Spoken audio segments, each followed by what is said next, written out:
કેમ ગણના મેષ રાશિ દીધા?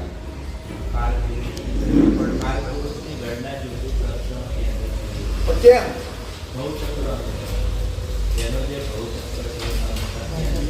કેમ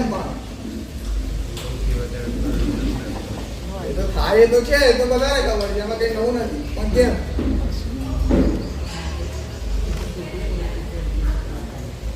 મેષ રાશિ પહેલી એટલા માટે છે, મેષ રાશિના અન્ય નામો તમે જોવો તો એક નામ અજ છે. શું છે? અજ. અજ.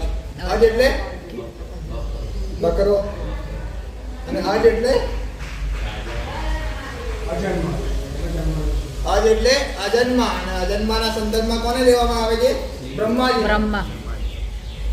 અને અજ શબ્દની બીજી એક પરિભાષા છે. ભગવાન શ્રી કૃષ્ણએ ભગવદ ગીતામાં, જે તમારા હાથમાં છે, એમાં કહ્યું છે, હાથમાં નહીં, એના હાથમાં નહીં,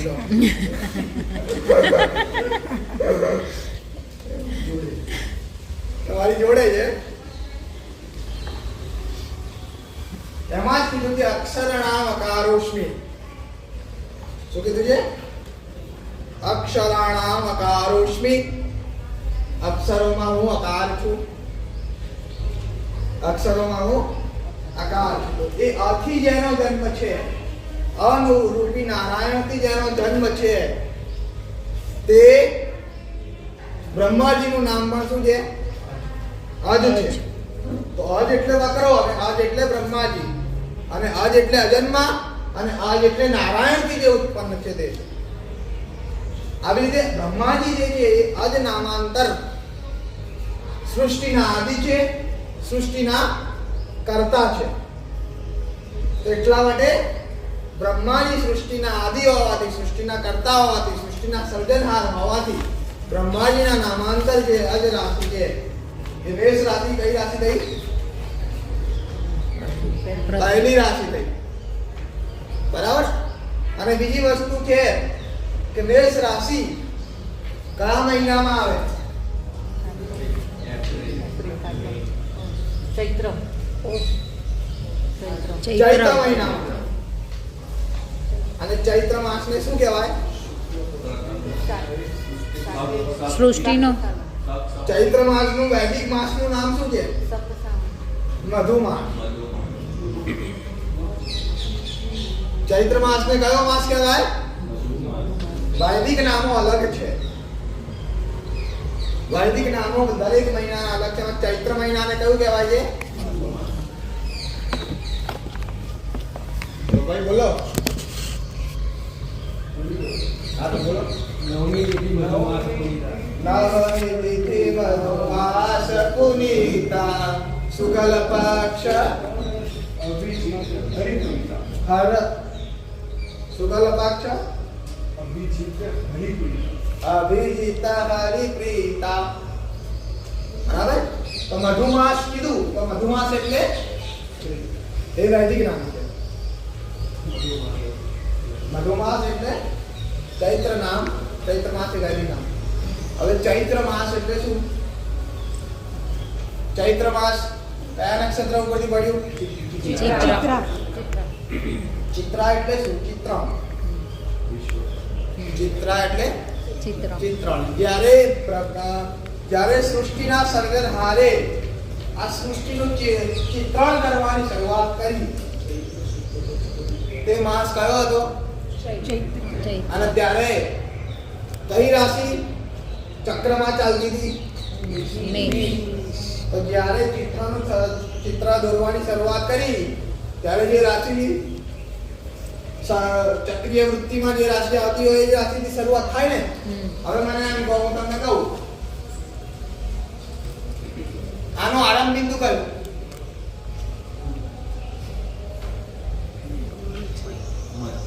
કોઈ ખરું? પણ શરૂઆત મેં અહીંયાથી કરી તો એક થઈ જશે ને. આમ ખરેખર જો આપણે વર્તુળથી દોર્યું હોત તો કોઈ આરંભ બિંદુ થાય, પણ અહીંયા મેં ક્યાંથી કર્યું? અહીંયાથી શરૂઆત કરી તો કયું થઈ ગયું આરંભ બિંદુ? થઈ ગયું એ. તો આખી જે રાશિઓની વ્યવસ્થા છે કેવી છે? ચક્રીય વૃત્તિ છે, પણ એમાં ભગવાને દોરવાનું ચિત્રણ કરવાની શરૂઆત ક્યાંથી કરી? ક્યાંથી કરી? મેષ રાશિમાં જ્યારે સૂર્ય હતો ત્યાંથી. બરાબર? તો એટલા માટે મેષ રાશિ કઈ રાશિ થઈ? પહેલી રાશિ મેષ રાશિ થઈ. બરાબર?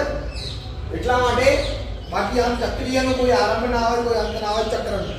બરાબર? જ્યાંથી તમે શરૂઆત કરો એ શરૂઆત. તેમાં ભગવાન ઈશ્વર આ તો આપણે શરૂઆત કરીએ તો શું ચાલે? કોણે શરૂઆત કરવી જોઈએ? જ્યાં વ્યવસ્થા હારી ચાલતી હોય. વ્યવસ્થા ક્યાં હારી ચાલે? ઉપર. બરાબર? એટલે ઉપર જવાનું રિઝર્વેશન કોણે કરાયું? કરાયું ભાઈ? બધાય કરાવી. ચાલે આવતા એ હોય. બરાબર. અહીંયાથી આપણે બીજા શહેરમાં જવું હોય તો રિઝર્વેશન કરાવીએ અને ત્યાં ઉપર જઈએ એનો કોઈ તૈયારી. બરાબર? તો એ જે છે મેષ રાશિ એટલા માટે પ્રથમ રાશિ છે અને આદિ રાશિ આવે. અને જે રાશિઓના ક્રમ છે એ રાશિઓના ક્રમમાં 3 ખંડો છે. મેષથી કર્ક સુધીના જે એને સૃષ્ટિ ખંડ કહેવાયો છે. મેષથી કર્ક સુધી નું જે ખંડ છે એ કયો ખંડ કહેવાય છે? સૃષ્ટિ. સૃષ્ટિ ખંડ. સિંહથી લઈને વૃશ્ચિક રાશિનો જે ખંડ છે તેને સ્થિતિ ખંડ કીધો છે. સ્થિતિ. અને ધનથી લઈને મીન રાશિ સુધીનો જે ખંડ છે એ સંહાર ખંડ કીધો છે. સંહાર ખંડમાં કોની કોની રાશિઓ આવી? ગુરુ અને શનિ. તો ગુરુ અને શનિમાં યમરાજના 2 સ્વરૂપો છે. યમરાજનું જે એક સ્વરૂપ જે છે એ ધર્મરાજનું છે અને યમરાજનું બીજું સ્વરૂપ યમ રૂપે છે. યમ અને ધર્મ એક જ સત્તાના 2 સ્વરૂપ છે. પુણ્ય માટે ધર્મ બની જાય છે અને પાપ માટે યમ બની જાય છે. તો એ જ ગુરુ અને શનિનું સ્વરૂપ છે જે સંહાર ખંડમાં આવે છે. અને આમ વૃશ્ચિક રાશિ એટલે કે જે આયુનો અંત થાય છે એના પછી પુણ્ય અને પાપનું જે સંતુલન છે ત્યાં આવતી 2 રાશિઓ દ્વારા નિયંત્રિત થાય છે. તે કઈ રાશિ? ધન, મકર, કુંભ અને મીન. બરાબર? એમાં ગુરુ દ્વારા જે સંચાલન થાય તેને કોણ કહેવાય? ધર્મરાજનું સંચાલન કહેવાય.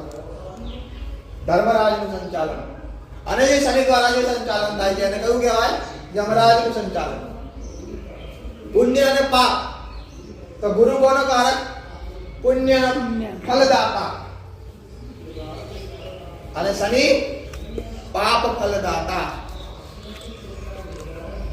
સૌથી વધારે શુભ ગ્રહ કોણ? સૌથી પ્રબળ શુભ ગ્રહ કોણ? સૌથી વધારે પાપ ગ્રહ કોણ?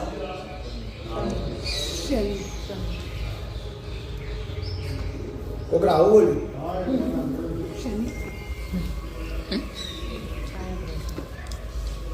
તો રાહુલે કીધું ક્યાં સ્વતંત્ર શુભ ગ્રહ છે કે પાપ ગ્રહ છે?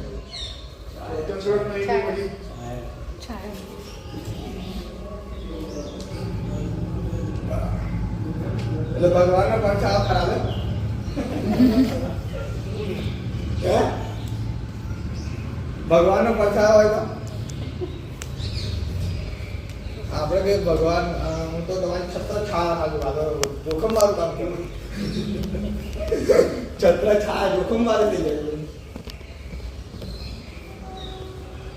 શાસ્ત્ર કહે છે, પરાશર મુનિ કહે છે, પછી ઝઘડો કરવો હોય તમારે પરાશર મુનિ જોડે કરવાનો. બરાબર? હું તમને શ્લોક બતાવી દઈશ. બરાબર? કે આ જગ્યાએ લખ્યું. બરાબર? જે પણ દલીલો કરવી હોય જે શાસ્ત્રાર્થ કરવો હોય એ બધું પરાશર મુનિ જોડે કરવાનું. બરાબર. હવે વાત આવે ઉચ્ચત્વ અને નીચત્વની. તો દરેક ગ્રહોની કેટલી ઉચ્ચ રાશિઓ હોય?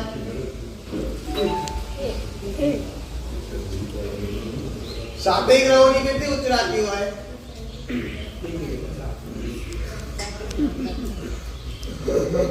સાતેય ગ્રહોની કેટલી ઉચ્ચ રાશિઓ હોય? બતાવે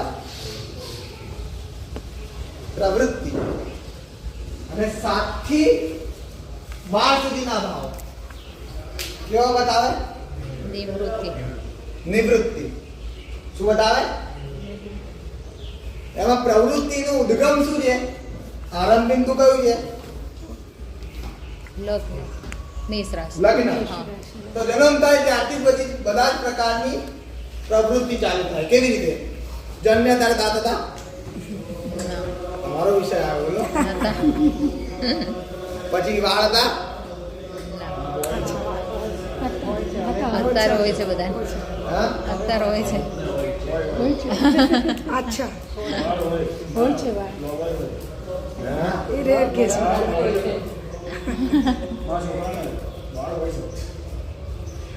જન્મ પછી શું થાય? બધાના. તો બધા. પ્રવૃત્તિ વધારે હશે. જન્મ પછી તો વધે. પ્રવૃત્તિ વધારે હશે.